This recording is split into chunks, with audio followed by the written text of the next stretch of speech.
You have made us for yourself, O Lord, and our heart is restless until it rests in you. Welcome back. If you're new here, this is part 2 of a 14-part series going over Augustine's Confessions, which is a book about how St. Augustine became a Christian. It's extremely fundamental to Christian belief. And if you didn't see the first part, I'll link it in the introduction or in the description so you can go down there and see it. But for the rest of you, we can finally get into the meat of the book and discover why St. Augustine is remembered as such a great theologian, philosopher, and maybe even psychologist. For book 1 of Confessions, rather than just give you a basic summary of the book, what I wanted to do was condense them down into 3 major themes, organize it a little bit better so you can see the chronology, and then provide some context analysis for you guys so you can understand it a little bit better. And so for our first of 3 themes, we have 1, the sin of babies.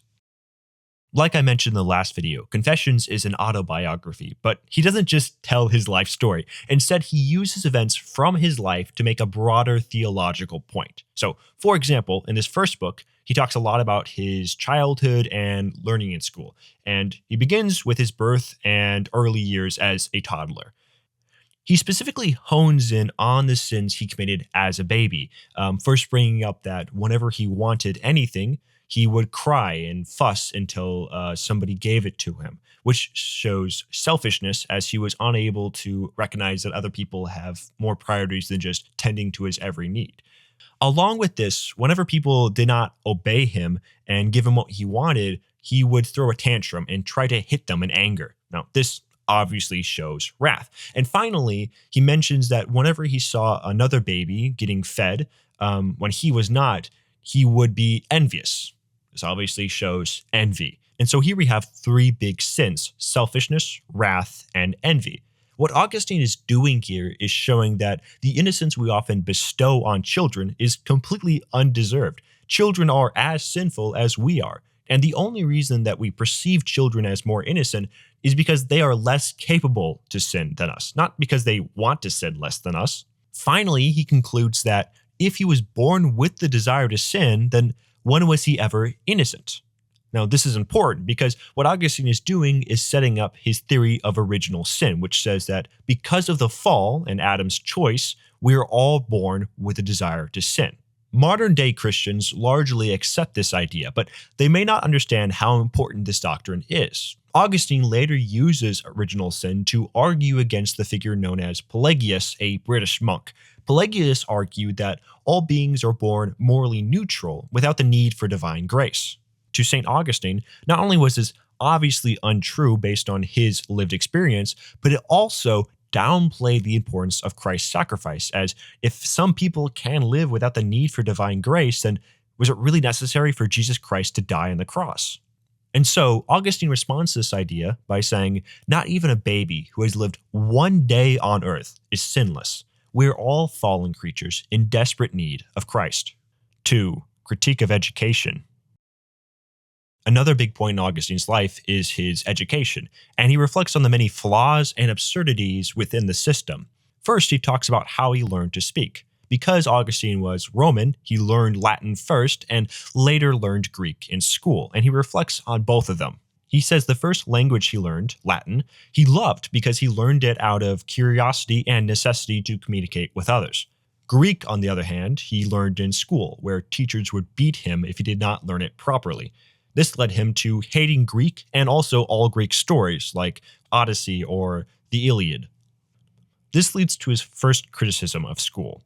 The methods are far too harsh and only lead to students hating learning. Now, while I'm not personally beaten in school, the stress of trying to keep my GPA up so I can look attractive to grad schools and future employers has the same effect on me, where I start to hate school, and sometimes I don't attend classes because I'd rather learn stuff on my own time without the stress of a grade hanging over my head. Moving on to his second criticism, Augustine says that school teaches that hypocrisy is acceptable. For example, Augustine tells of a time where he learned of Zeus, who is said to punish all the wicked, and yet he constantly cheats on his wife and rapes women. Students are expected to read this myth and accept that this is what a good God does, but Augustine rejects this. He then goes on to tell about a time where he was playing games and the schoolmaster beat him for it. He says that this is absurd because the schoolmaster also plays games himself. Now, this is one of the funniest parts of the whole book, and I don't want to butcher it, so I'm just going to read it from Augustine directly. But we enjoyed playing games, and were punished for them by men who enjoyed playing games themselves. But grown-up games are called business, even though they're much the same as ours.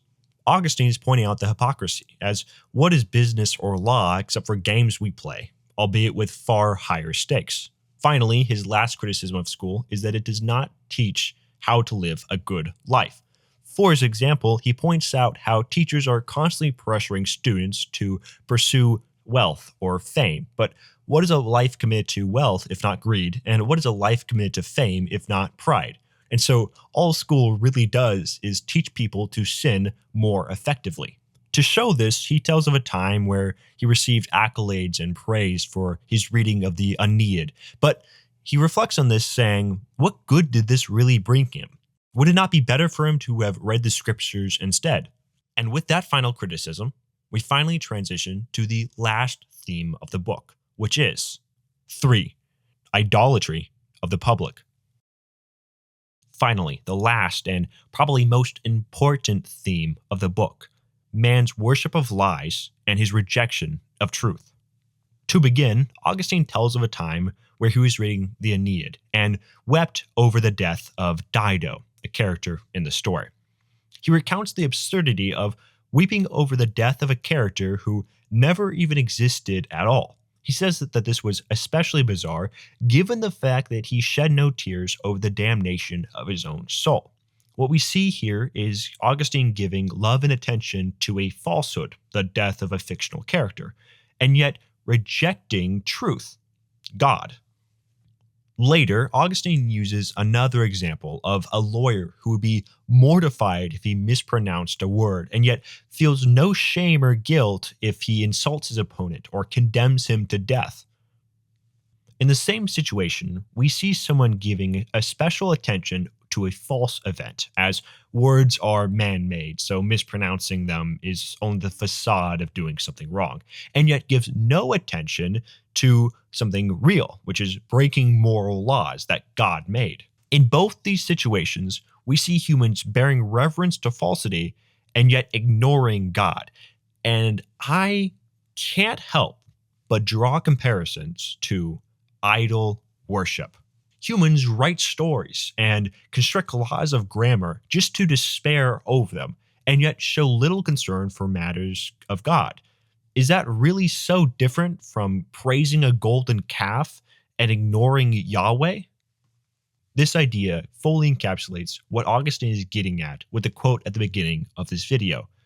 Our hearts yearned for God, but because we have an inclination to sin, we build false gods to pour our love into, so that we can ignore God because we fear confessing our sins to Him.